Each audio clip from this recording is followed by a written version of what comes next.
for the motion before us that we should refer the entirety of the saga to our ethics, code of conduct, and public petitions to revert back to us. But let me just read this for the record.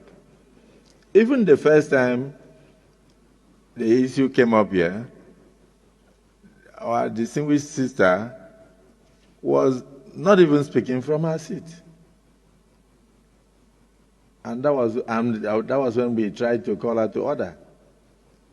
I think part of the problem is when people come from courts, court-declared senators, they miss the orientation. The management of the National Assembly is hereby ordered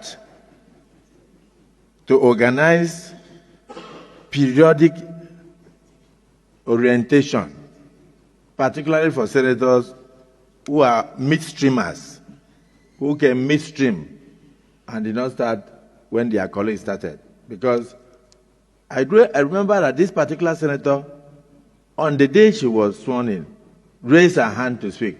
I was scared, but I had to recognize her because I was saying, you just gave her the rule book. Part of what we give to you when you are sworn in is a standing order of the Senate.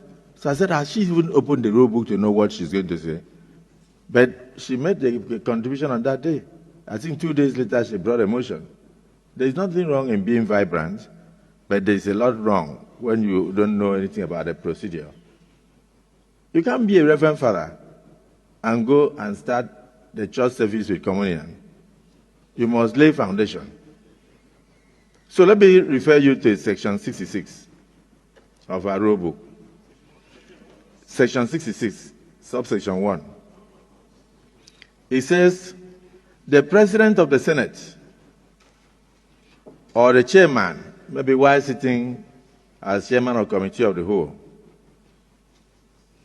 after having called the attention of the Senate or of the committee to the conduct of a senator who persists in irrelevance or tedious repetition, either of his own arguments or of the argument used by other senators in debate, may direct him to discontinue his speech. So even when you are talking, the Senate President has a right to ask you to discontinue your speech. And then section 66(2) says, if such a senator refuses to resume his or her seat, this is the first time the rule book is even referring to her,